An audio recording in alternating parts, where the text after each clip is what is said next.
Some parts of Lauderdale. Whole sports all plays. Whole sports all plays. Whole sports all plays. 365, we making the plays. You talking the game, get you through the days. Great eye in the court, the dime in the lane. Variety, topics, living the same. All presentation, sports information. Hitting the airways, taking the nation. All sport, all plays, like working your faces. Grace at the field, so tie the laces. Whole sports all plays. Network. Whole sports all plays. Network. We on top of our game. Whole sports all plays. Whole sports all plays.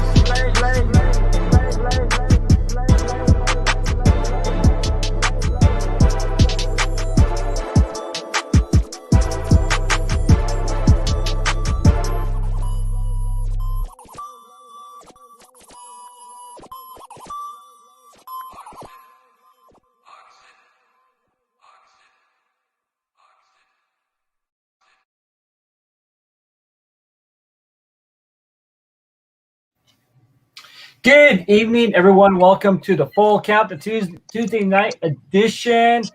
I hope everyone's having a great Tuesday. We got UL, the big dog, Heyman, down in South Beach. How you doing, big dog? I'm good. It's a nice 80 degrees today. Beautiful day for baseball here in South Florida. I'm a little bit shocked about last week, but you're our all-time first baseman. I'm surprised you did not mention Buckner. That's a good one. I like that one. Yes. Well, the funny thing about Bill Buckner is, people don't realize, people only associate Bill Buckner with that one play, but he had a hell of a career. If you look at his numbers, he had put up pretty decent numbers, played for at least, I think, 15, 16 seasons. He was a decent player, but he's just got pigeonholed with that one play his whole career. So, but you got to look past it and see that Bill Buckner was a decent player. Not a Hall of Famer and not in my Mount Rushmore, but a good player. Yeah, and actually, after that play, it was mostly the pitching just fell apart during that game. Exactly. All right, and also we got Felix. Felix, how are you doing today? Living the life. Living the life. All right. So, Felix, for being a Phillies fan, are you pretty confident in your team going to the World Series this year? We're going to have a better bullpen. Better bullpen. We will finish over 500. That's all I could say. Nice. And last but not least, we got Brandon Herrera. How are you doing, Brandon? I'm doing good. Yesterday, Minnesota got their typical weather. We got some snow and mixed with rain. So we go from 60 degrees down to about 35 today. So you got to love that Minnesota weather. All right. So speaking of the Twins, who do you see that is a face of the franchise?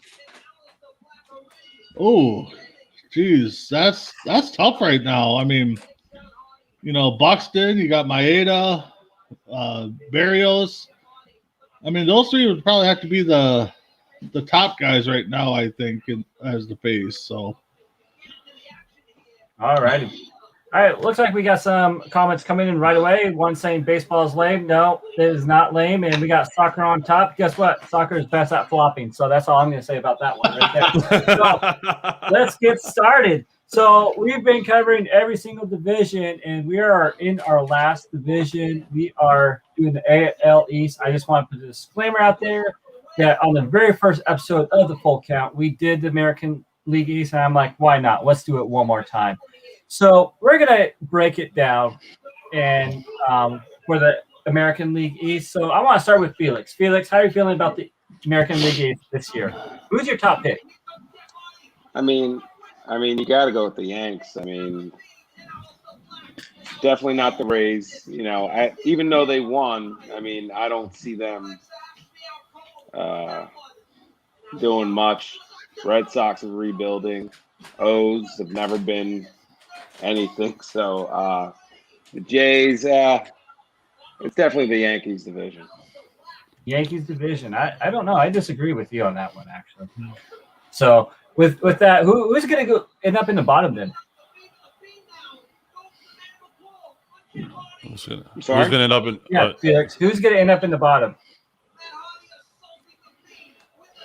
The bottom? It's probably Yeah. going to be the O's on the bottom. All right. Well, at least we can go 50-50 on agreement with that one.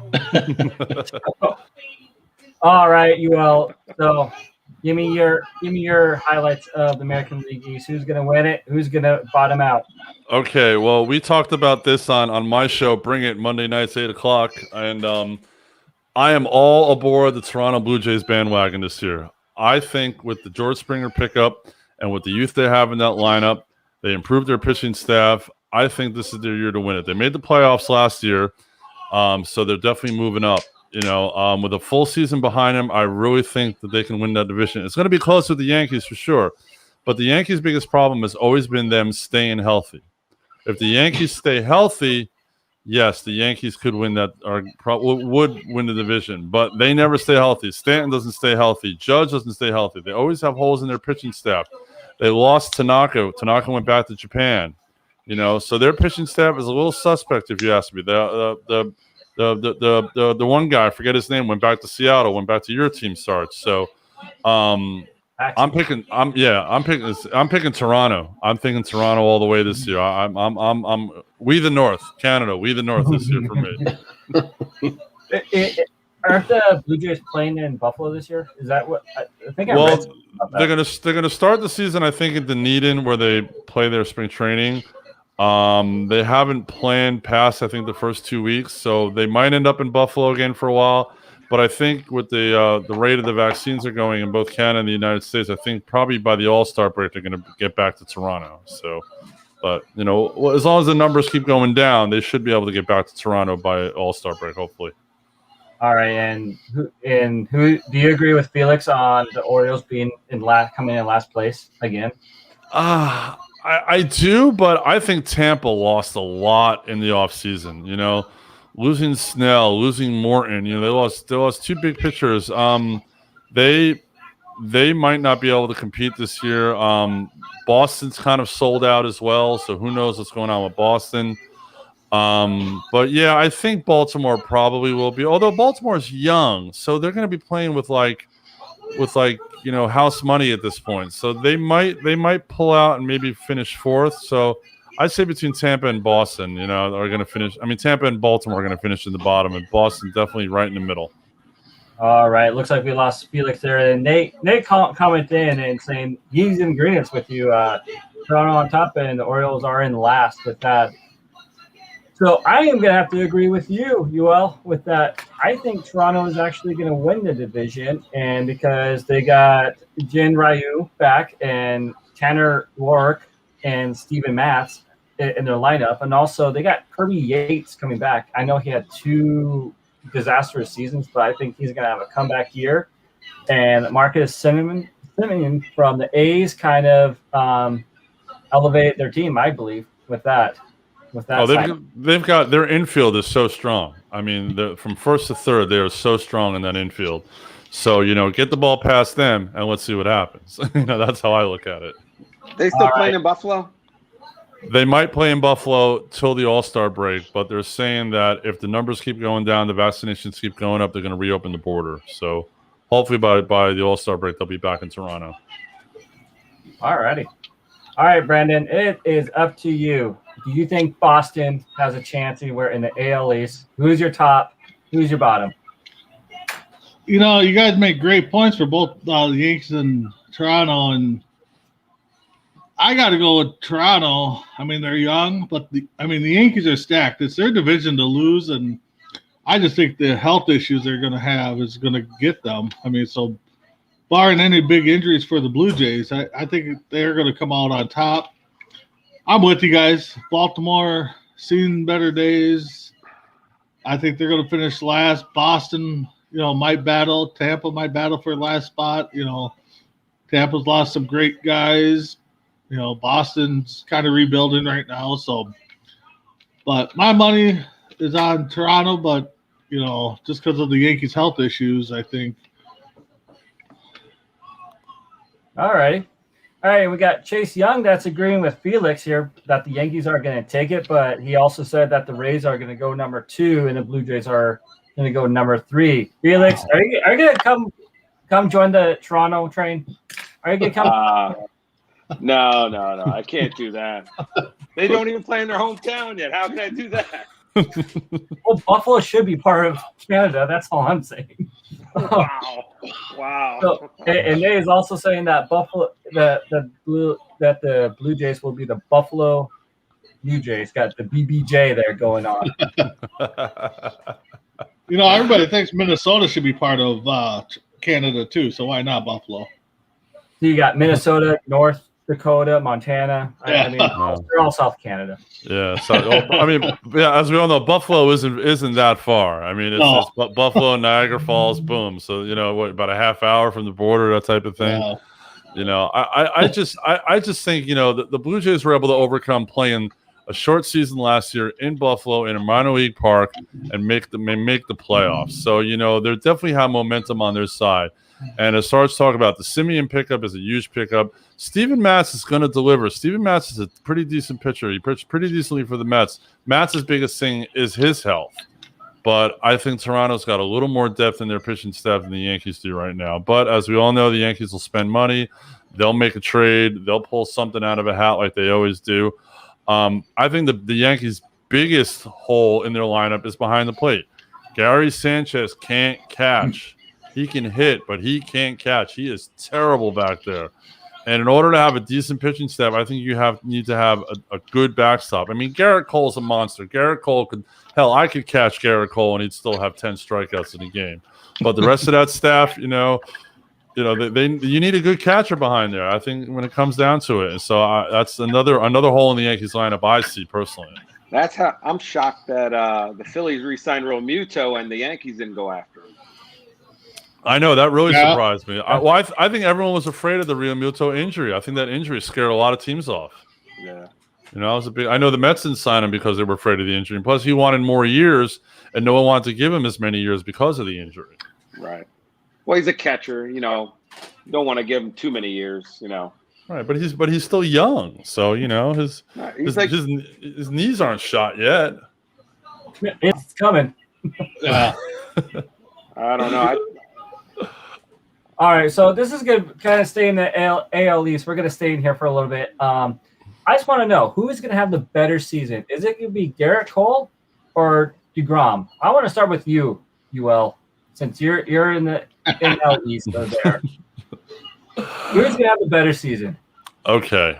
The key, DeGrom, no matter what, is going to have an ERA between 1.9 and about 2.5.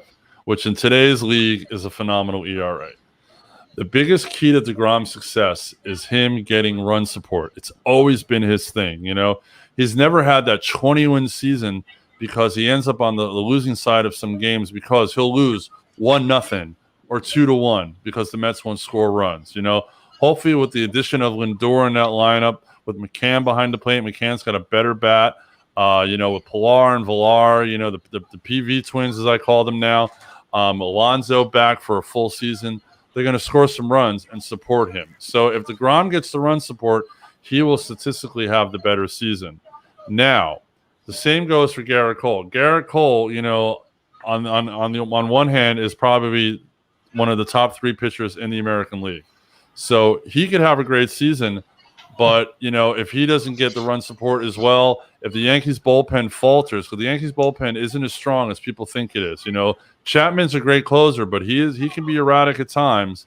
So I think Cole might have to push a little harder, which might give him a tired arm come the second half of the season. So I'm going with DeGrom, not because I'm a Met fan, but because I just think he's going to have a little better support this year, but not by much. Maybe like a 55-45 kind of thing, but not by much. But I think DeGrom's going to have the better year. So you can agree that DeGrom has a Felix Hernandez effect. Like, remember back in Seattle when he went like 11-13, won the Cy Young? Yep. I mean, I don't know how many games the Mariners lost, like by 1 run, 2-1 or something like that.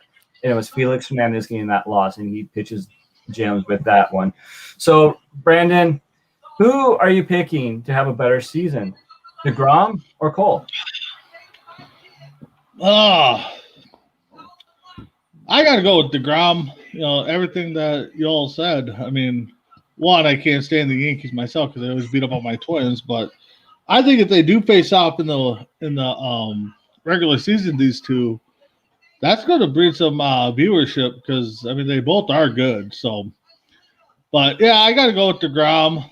You know, I mean he's going to have, like you all said, an ERA from 1.9 to high twos, low threes. You know, he's going to pitch the innings. He's going to hopefully get some wins, keep the runs down. You know, Yankees, you don't know what they're going to bring in bats.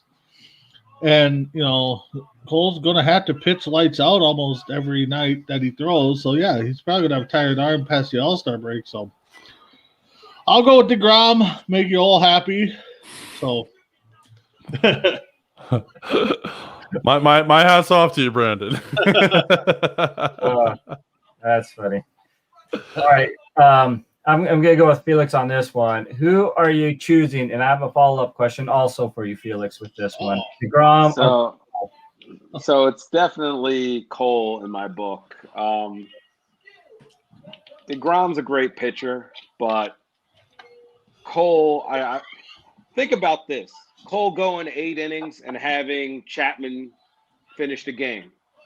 yeah. That's almost unstoppable if you think about it. So in my eyes, I think that Cole on the Yankees in the AL East, playing Tampa, Baltimore, and Boston, he's going to dominate them.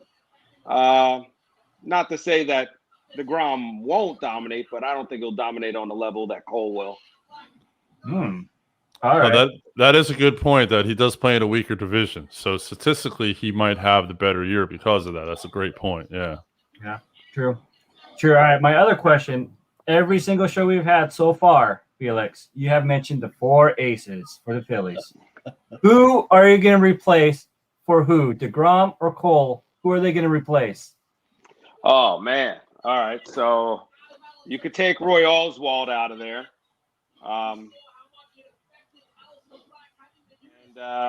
I can't give anyone else up. So I'd have to give – the only one I could give up is Roy. I can't give up Cole.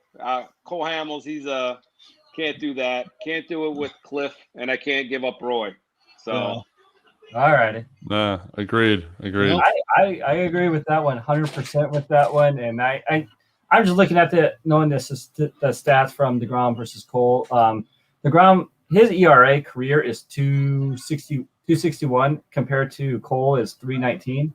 So I'm going to go with DeGrom on this one. I think having that extra hitting is going to actually help him quite a bit this year, and I bet you his levels are going to be raised also with that one. So with that being said, we're going to stay with the AL East again, but we're going to talk about the Boston Red Sox. In the news today, it came out that LeBron James wants to be like Michael Jordan. I don't know if you guys heard, but LeBron James is part owner of the Boston Red Sox. Did you guys hear that today? Yes. Yep.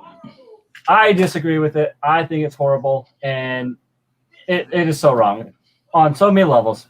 I'm sorry. That's my opinion on it. And also, I mean, come on. Now he's doing Space Jam 2. Now he's doing baseball. Guess what? Michael Jordan played baseball, not owned the team. So there's mine. So I believe LeBron James spent $2.6 million to get like part ownership of this. And I think back in 2018, he was trying to get actually most of the ownership of the best Boston Red Sox. And Brandon, what's your take with LeBron James owning? Well, it's funny because didn't he always wear New York Yankees gear every time Yes. Yep. he wasn't in basketball stuff? So it kind of threw me a curveball. I thought for sure we were getting pranked there for a little bit until I read more of the story. But, you know, I mean, why not go after your local team and go Cleveland or, you know, see if Magic wants to help out or need help out in LA. But, you know, Boston kind of threw me for a loop there. Yeah, I'm with Sarge a little bit. I think he's trying to do just what Mike does or did and get in baseball now and, you know, Space Jam 2 and, you know, who knows what else, you know, Mike's done that LeBron's going to do. So, I don't know. I don't like it. I think he should stick to basketball, and if you want to be part owner or something, that's fine. But help out your local teams. I mean, you tried to build Cleveland, and now you left them. So he's kind of flip flopping, kind of like a analyst we have on ASAP here. Repping all the Yankees stuff. Yeah, yeah. No, we won't mention his name, but every time I've seen LeBron outside of basketball, he's always repping the Yankee stuff, and now he's going to start repping Boston. That's kind of sacrilegious, I guess you could say. So we'll see where it goes. See how Boston does, I guess. It's kind of like when Johnny Damon was playing with the Red Sox and saying, "I'll never be a Yankee," and look what happened that following year. He became a Yankee and so forth, and everything else. And pictures of LeBron with the Yankee hat, wearing Indians jerseys, and he says, "I'm all about Ohio and everything else." Yep. And wait till you're retired. Wait till you're retired on this one, Felix. What's your thoughts on this? So when I read this story, I immediately thought about Magic when he got the Dodgers. And look at the Dodgers. They ended up winning. So you got to give him his due. He's trying. That's the motto right now. Look, Mahomes bought a piece of the Royals. Magic owns the Dodgers, so now he owns the Red Sox. A part of them. So hopefully it's for the best. I don't agree with it, but that's the way it's trending. Yeah, that's true. Take us home on this. All right. Well, here's the thing. Okay. I'm not a LeBron fan. Let's just put that out there right now. Not a LeBron fan. The LeBron Jordan debate to me is not even a debate. It's Jordan all the way. So let's just put that out there. But you know what? He's got cash. He's got cash to spend. He's got money, and his investors. His team is like, LeBron, man, you got to put that money somewhere, or the government going to take it. So he said, all right, what do I invest in? I want to invest in a baseball team. So he invests in the Red Sox. Yes, he's been a Yankee fan. He's always worn a Yankee hat. Should he be invested in the home team in Cleveland? Yeah, I think so. Help out the home crowd. But, he's got cash. You can't blame a guy who's got money trying to, spend his money and own something that, not many of us can do. Yeah. So I can't hate him. I hate on him for that.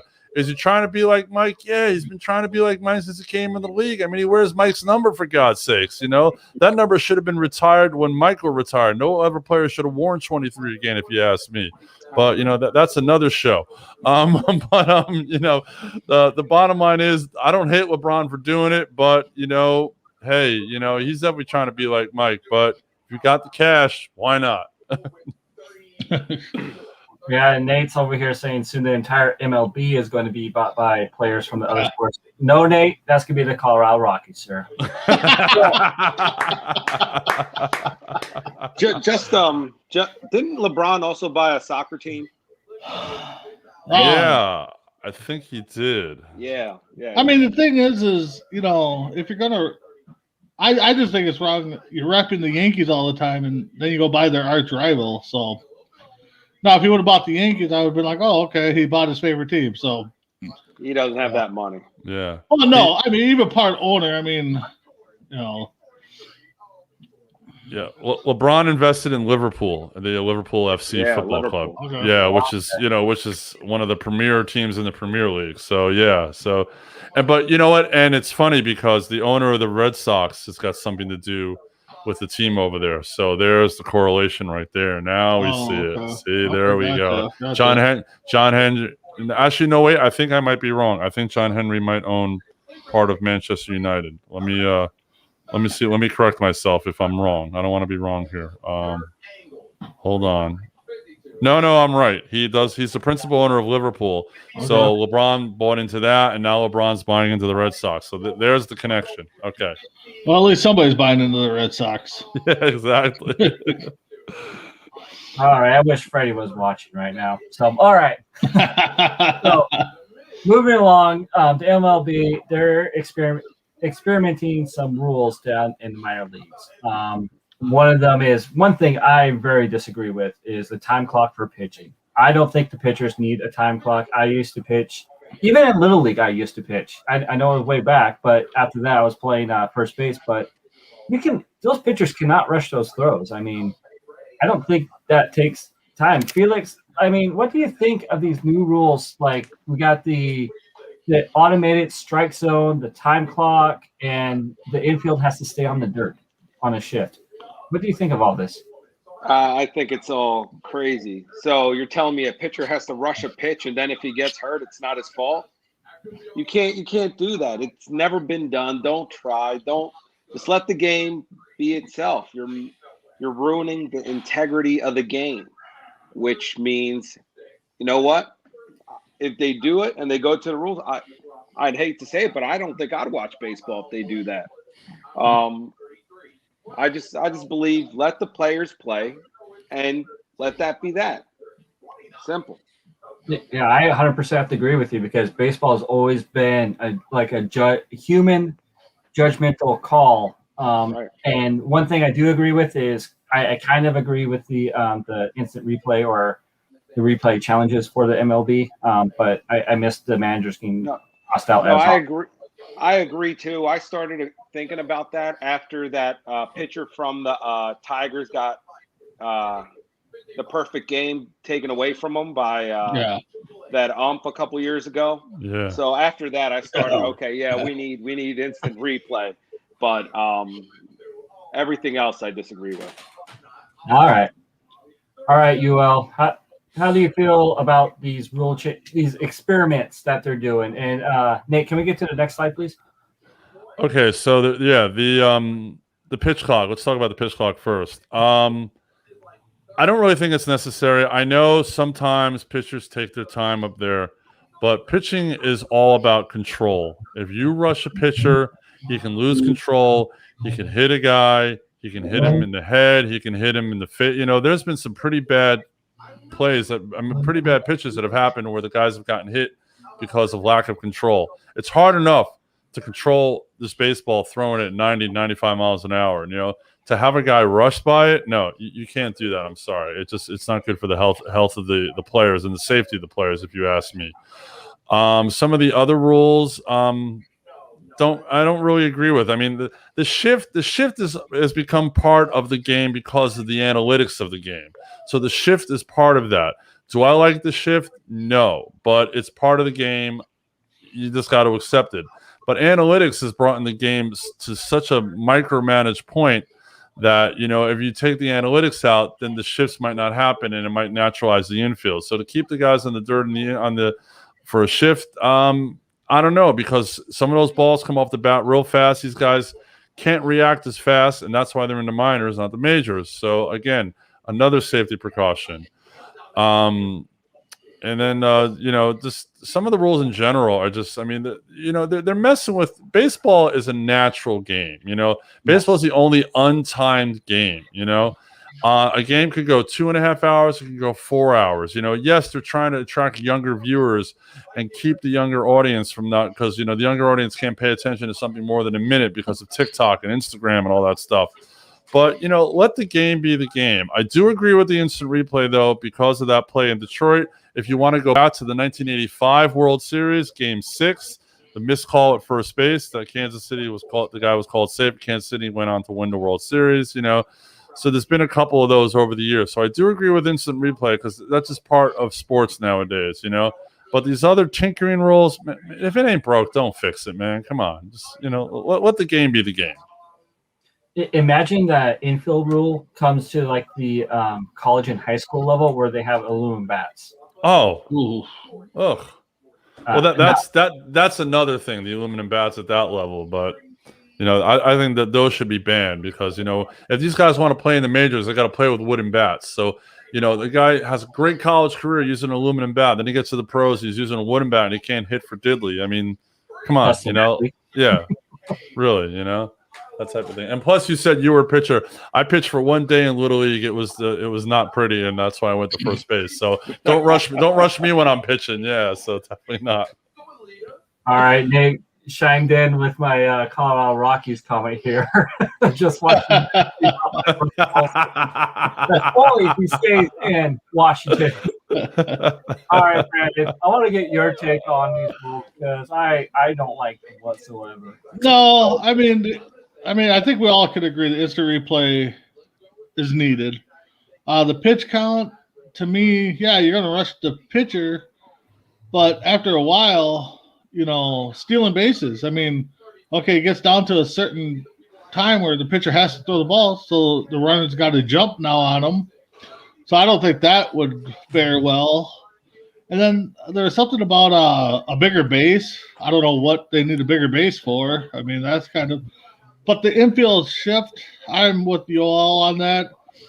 I accepted it, don't like it, but, it's part of the game now. It's part of managing. If the guy's going to hit over there, 80% of the time, why wouldn't you have most of your guys standing on that side that he's going to hit to, to get the out, So it's just, a lot of things have taken away due to the shift. I mean, nobody bunts anymore. Nobody tries to hit to the opposite field unless you're Joe Mauer. I mean, but outside of that, I mean, yeah, instant replays are needed. Everything else, yeah, don't tinker with it. Let it go.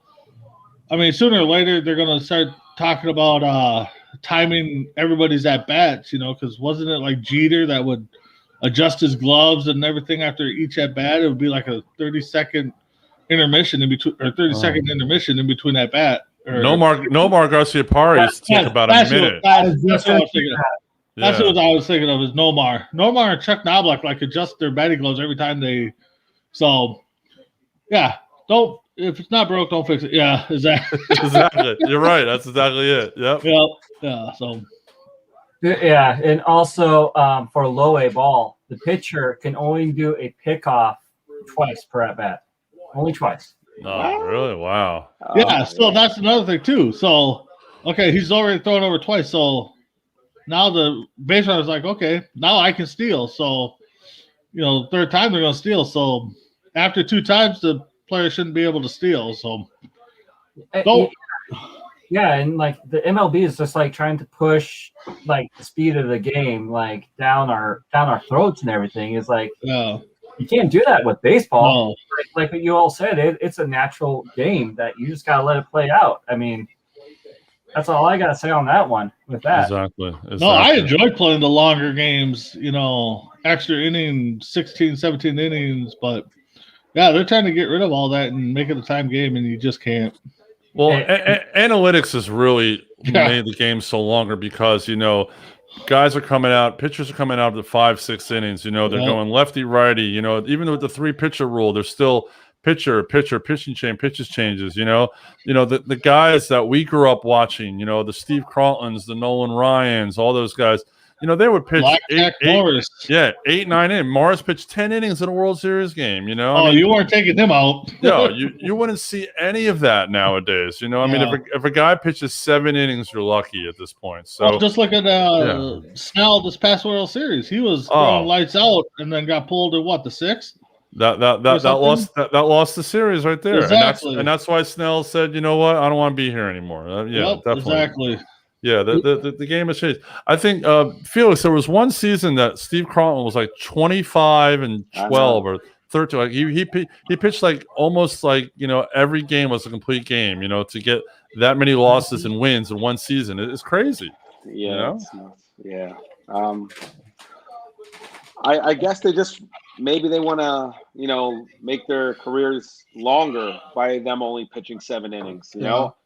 But besides that, I don't really see a purpose of it.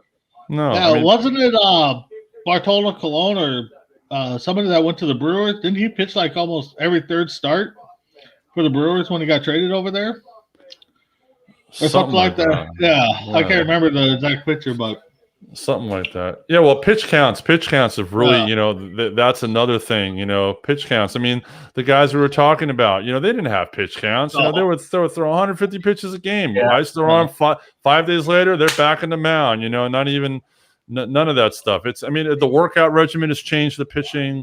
So, the everything has changed, and that's, why the game is getting longer, and they're trying to shorten it with these quirky rules, and it's just not going to work if you ask me. No.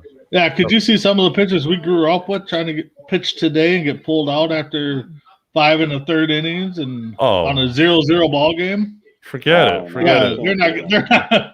There's fights on the mound, guaranteed. Oh, the manager would start walking out. The pitcher would turn and look at him like, "No, just get back. No. Yep. It's my game, not yours." Yep, yeah, exactly. Definitely.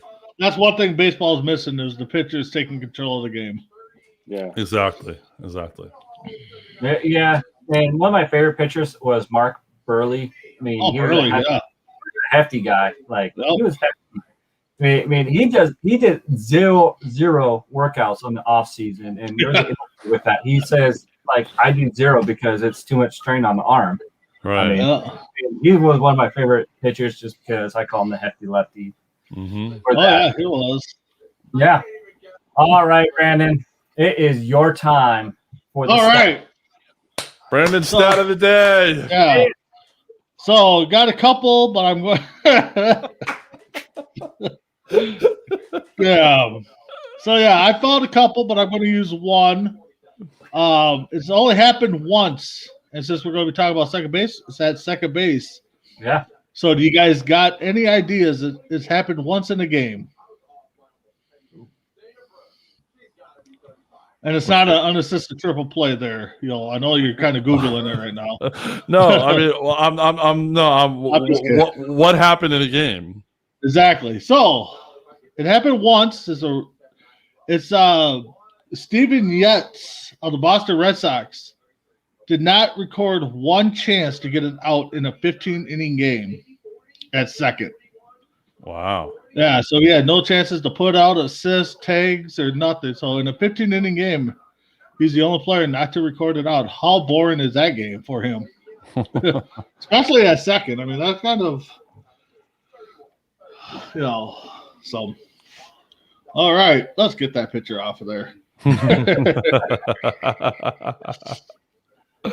Payback there, Sarge. Yeah, that is. All right, I guess our this week it's Boston Red Sox week. I guess. God. So since we're going with second baseman, I mean Dustin Pedroia, he actually announced retirement earlier this season before spring training started. I just want to know, Brandon, do you think he could be a Hall of Famer? Because he really had 5 good years, really. He's probably one of the verges on the verge. I know there's another guy that played for the Braves that we were talking about too on a different show that was, I can't pronounce his name, so I'm not even going to try. I can see him getting in down the road, towards the end of his eligibility, but right out the bat, I don't see him getting in. I mean, like you said, the stats are so-so. Part of the World Series teams, I believe. So, but right now, I don't think he's definitely not a first-timer, but, once he gets down there in his voting career, I guess, or eligibility, he'll get in, I think. Okay. I think he'll get in, but I think it's going to take the veteran community to get him in because he only had really good 5 years. It was like from 2008 and from 2013 when he started his career, went to all these all-star games and so forth. He was good on the field as defensive, but he wasn't really an offensive hitter with that. So, Felix, what is your take with Dustin Pedroia? Yeah, he might make the Hall of Fame. He's always been good to the writers and the media, but he's definitely not a first ballot or nothing like that. But he'll get in eventually. I just don't think it's going to be a first time. All righty. Yeah, wasn't he part of that Boston collapse? Like he was back in the clubhouse drinking beers. Was he part of that? Yes, he was part of that. Who else was part of that? I can't remember off the top of my head. It was definitely Big Poppy, right? Oh yeah, that was Poppy, him. I think was JD Drew on that team. Oh, don't talk about JD Drew. You know I had JD Drew. You want me to pull out the batteries? You want me to pull out the batteries? That's a sore spot. I'm sorry, Felix. Yeah, that's definitely a sore spot. Those Boston teams were crazy. Some of those guys were crazy. But Pedroia's borderline because he had a great 5 years, a good 8 years, but his injuries, the injuries really hurt him at the end. He wasn't able to he doesn't even have 2,000 hits, and Yeah. I can't see him getting into the Hall at least without 2,000 hits. It's a 299 hitter, so it's rounded up. He's a 300 hitter, but not even 2,000 hits. It's again, he might be a veteran committee guy, but yeah, I mean, he was a great player, great to watch, great teammate. I think he won an MVP one year, if I'm correct. But he won one. He's borderline, but I don't think he's got enough numbers to get in. So he might be a veteran committee. Veteran committee. All right. Seems like we all kind of agree with that one. I guess I didn't realize how bad his numbers were. I mean, only 1,800 hits. I thought he had more than that. So You would think. Yeah. Yeah, that's why I have a hard time just trying to put him into the Hall of Fame. So if he gets in, it's going to be because of his glove, I think. Oh yeah, definitely. Yeah. I have to agree with that, man. I liked him as a second baseman, just playing in the infield, just at batting. I could just trade him out whatsoever. Right. And I think he's got at least 2 to 3 rings, so that'll help him. Of course, we have to go to the championship talk. Gets you into the Hall of Fame now. Right. All right.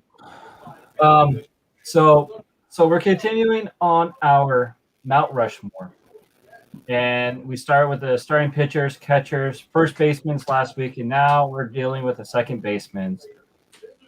I want to start with you, UL. Who do you put on your Mount Rushmore for second base? Okay. Well, the first one's Jackie Robinson. Not even a question. Not even a question. You got to put Jackie up there just because of what he did for the game. Breaking the color barrier, the whole thing. So Jackie's number one. Joe Morgan's number 2 for me. The Big Red Machine, and he continued that career with Houston. Hall of Fame numbers. Great hitter, great fielder. Just a wonderful ball player to watch. The third guy for me is probably going to be Roberto Alomar.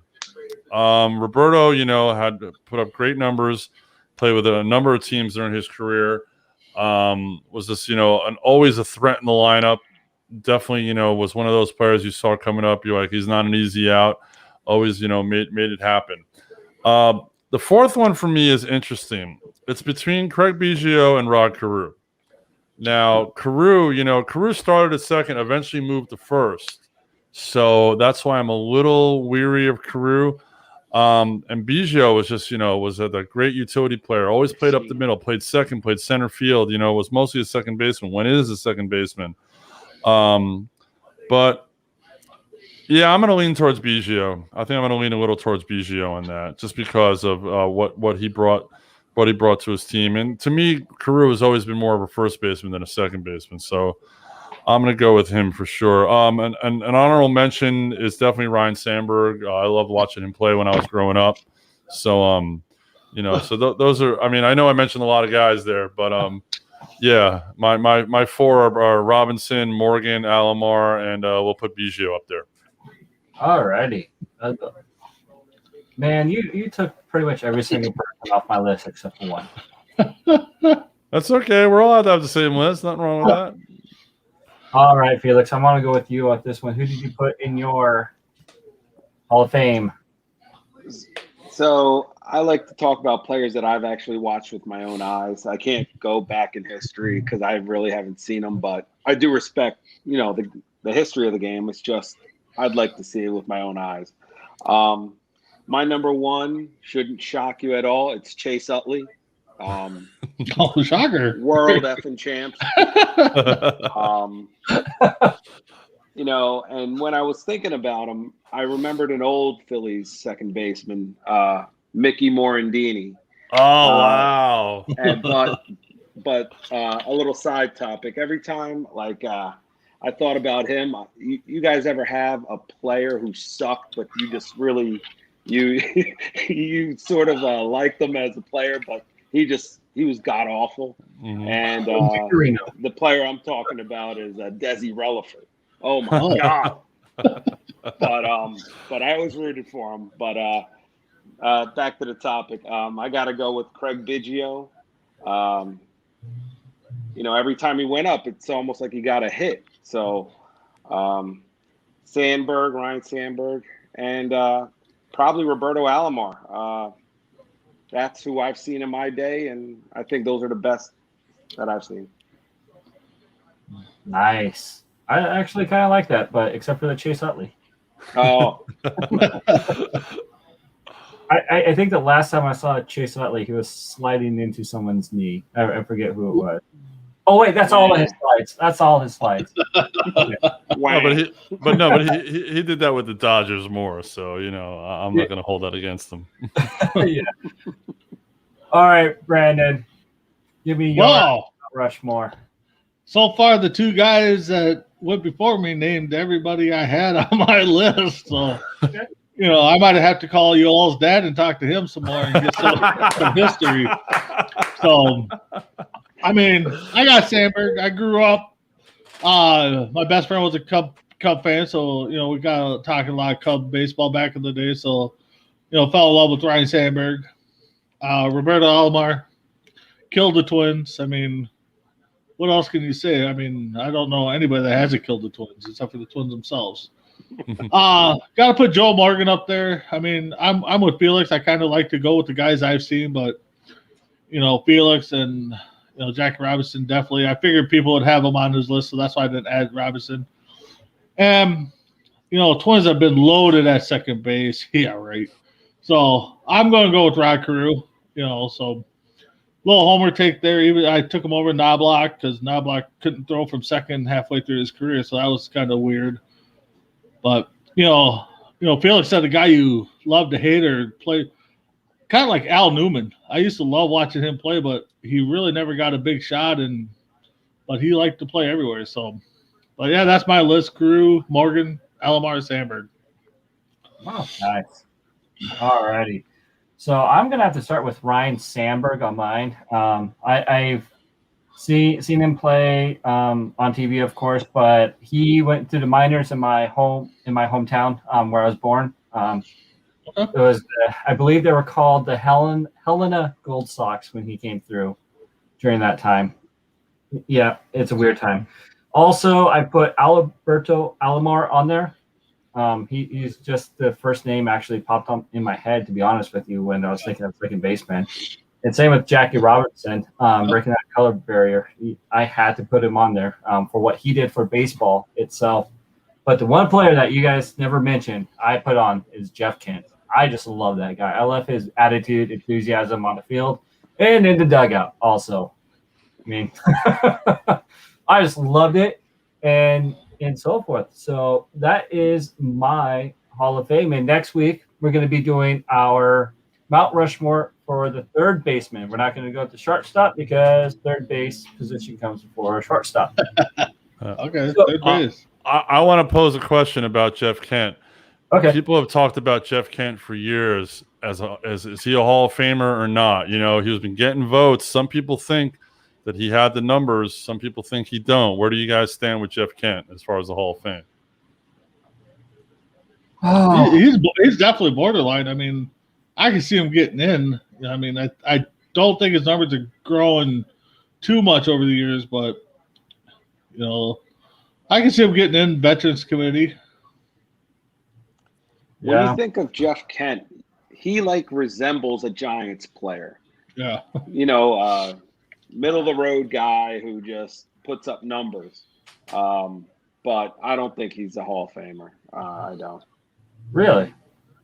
But you think Dustin Pedroia was going to be a Hall of Fame? Down the road, yeah, maybe. But how many years was he eligible for the Hall of Fame, Marty? Kent? Well, he retired in 2008, so I guess 5 years later, 2013. I don't know if he's still on the. I think he's still on the ballot. Yeah, he is. So how many years can you be on the ballot? No, I thought It's it was 10, I believe. 10. Oh, 10. 10. Yeah. So Yeah. he's got what, another 3 years? Yeah, something like that. I mean, his numbers aren't bad. He's got 377 home runs. He hit 290. You know, as far as second base numbers, he's up there. So that's been the talk. I mean, I know Chris Russo has always kind of said Jeff can't have the numbers to get in, you know, because of ranking of second baseman, you know, and at least in the modern game. So, you know, I'd kind of like to see him get a better shot that he's been getting, you know, at least maybe be in the 70s, not in the 40s and 50s as far as votes go. I believe the Mad Dog has a vote too, right? I think he does. Yeah, I think he does. You know, Jeff Kent has 2 more years left on the ballot. It says. Okay. Crunch time. All right. Yeah. See Yeah. what happens. I think he was like at 32% last year, this last voting. Well, then he's not getting it. There's no way he's going to pick up another 40% in the next 2 years. I mean, No. Because you need 75, right? Or is it 75. Yeah. 5? Yeah. So I think it's gonna be down to the Veterans Committee. I think it's gonna be like 3 years after that. That's what I think is gonna happen. But I think he was a better player than Pedroia. That's me. Cool. Better attitude. All right, so we have some time left, and I have a little game, and it's called the 3-2 pitch. And it's pretty much just trivia, but I have one trivia question for all of you guys, though. With that, Felix, I'm going to start with you on this one. Who will win the best arguing, Lou Piniella or Bobby Cox? Oh man. Ooh. I gotta go Lou Piniella. Oh my god. Sweet Lou and those tantrums, man. Those were the best. Man, I missed those. Yeah, I missed those. Are we talking about the Mariners Lou Piniella or the Cubs Lou Piniella? Either or. I mean, I just love it. Throwing his hat down, taking the dirt, taking the base. Oh man. That's my favorite, but all I knew about Bobby Cox is when he just stepped out the dugout. I was like, oh, he's gonna get thrown out. Oh yeah. Bobby Cox was one of those guys that was very he was calm, but if he got pissed, forget it. It was over. It was over. Forget it. But you guys remember watching Earl Weaver, what he would do? He'd turn his hat around. He'd be all up in his face like this. It was crazy. Crazy stuff. All right, Brandon, who would you choose? Lou Piniella versus Bobby Cox? Ooh. That is tough. I mean, but I gotta go with Lou Piniella. But I want to throw another name out there. If you guys remember the second base, since we're talking second baseman, Wally Backman and his minor league stints. You guys got to YouTube some of his tantrums. Oh my God! Mm-hmm. Yeah, he's a typical old school manager. But yeah, between these two, I'm going Lou Piniella. Sweet Lou. Sweet Lou. Yes. All right, so I got a trivia question here for you, UL. Okay. Which Cubs pitcher hit a 3-run home run off of Bumgarner in Game 3 of the 2016 NLDS? Cubs pitcher 2016 NLDS off of Baumgartner. John Lester. No. Okay. All right, Felix, who are you picking? Arrieta? Yeah. Nice. Right. I was gonna say Woods, but I knew I was gonna be off. No, he wasn't playing then. I was trying to think. I'm like, no, he's not. He wasn't playing, but he did have a nice bat, though. Oh, he did. Think about those two Cub pitchers, him and Mark Pryor, who came out like barnstormers, both arm trouble, and were shot. You know. Yeah. Don't forget about Kerry Wood. Yeah. Oh my God. Yeah, and the Twins passed up on Pryor to get Mr. Mauer. How did that work out for you? Oh well, yeah, cost us a lot of money. All right, Brandon, I got a question here for you. All right. And Nate, you should know this one if you're still watching. All right, He's sleeping. he's sleeping. All right, 6 of the last 7 NL batting titles have been won by left-handed hitters. Who was the lone right hitter in that group? For which league? Did you say a league or no? National League. Michael Kadire. No. Ooh. All right, Felix, I'm going to go back with you because you stole that one for UL, and we can steal this one. Batting title. No, I'm just gonna throw a name out there. Harper. No, we don't talk about losers. All right, UL, do you think you can get this question? All right, so this is, you said the last 6 out of the last 7 National League batting champions have been left-handed. 1 has been right-handed. Yep.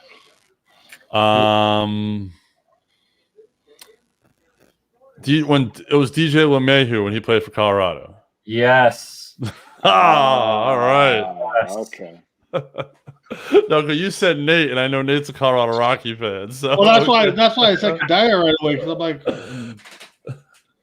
But Kadire plays in Minnesota, or he did play in Minnesota. he right? played in Colorado. Oh, Yeah. okay. Yeah, he Yep. started in Colorado. And Yep. I'm surprised that He won in 2013.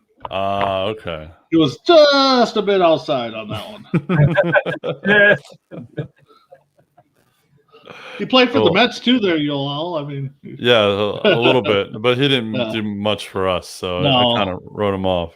Yeah. You no, know. I like the fact that the guy played everywhere. I mean, that's one thing. all right, Felix, are you ready for your question? Go ahead. All right, the Polar Bear, Pete Alonso, became the first rookie to lead the majors outright in homers in 2019. How many did he hit? I got 2 numbers in my head.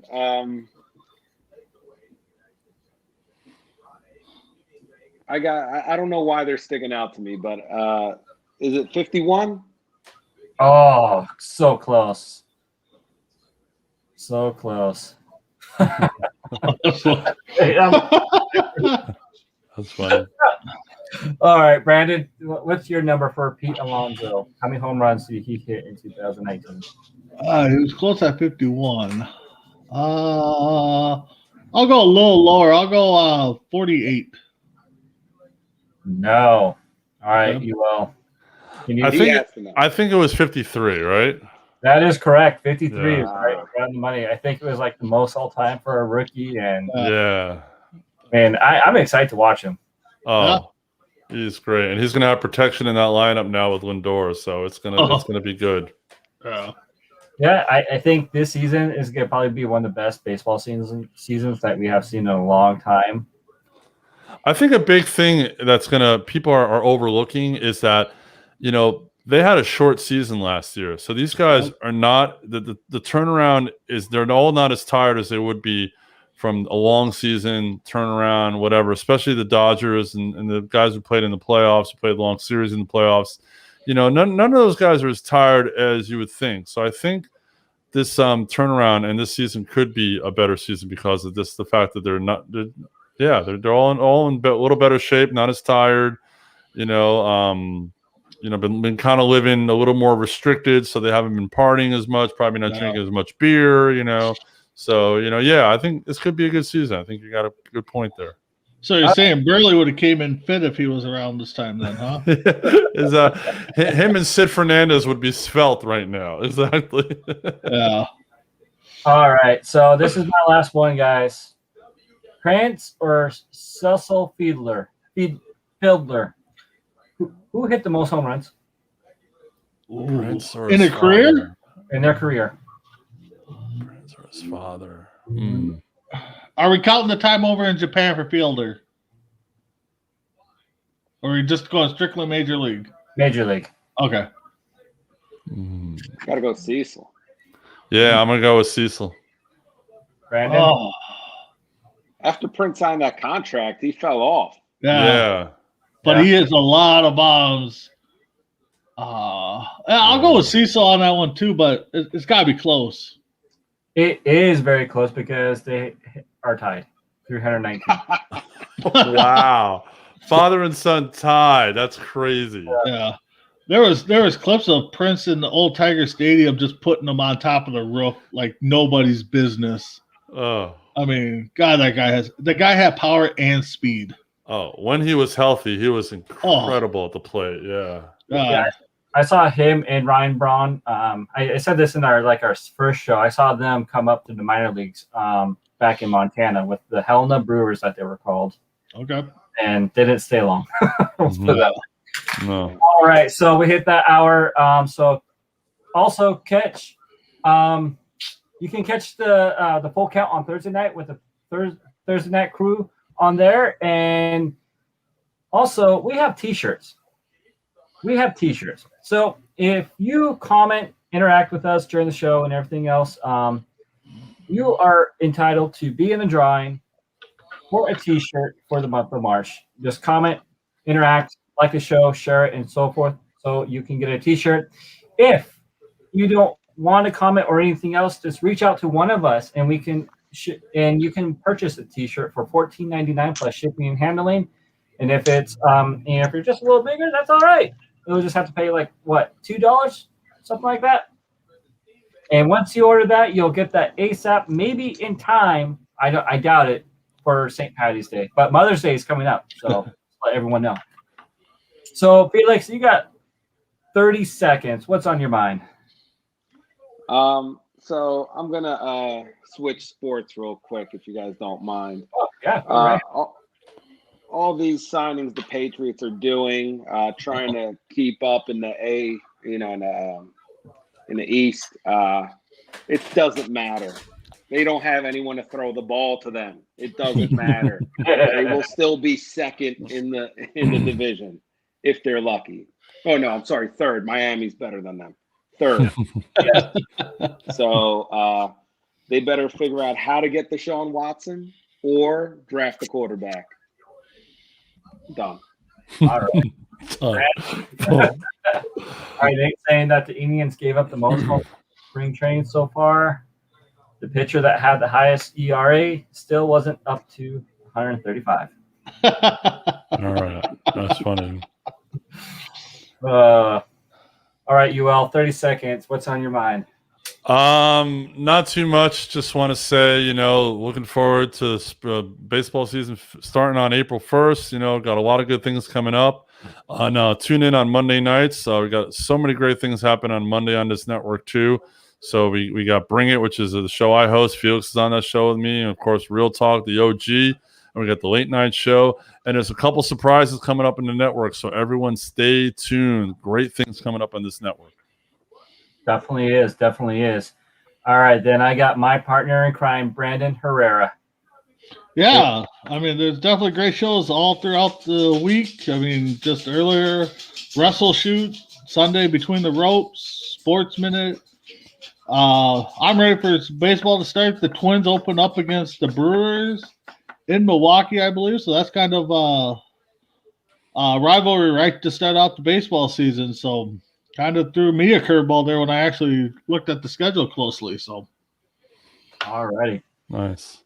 So, and also, I just want to let everyone know that ASAP Sports Network is actually international, believe it or not. Oh, okay. Yeah. So I'm part of the Four Bros radio show with J Mac of the West Coast, and got Statmaster Nate with us also. And we air every Friday at 12:30 p.m. our time in the UK. Nice. Cool. So, thanks to you guys. Yeah, if you guys want the link and everything else to that, just let us know, and we'll get that link to you guys. Even to who is ever watching this show, also we'll get the link to you guys as well. Just hit me up, and I'll let you guys know. So I am the Sarge. I just want to say thank you for joining us on the Tuesday night edition of the Full Count, and next week is going to be even funner. So see you guys next time. Sarge out. Peace.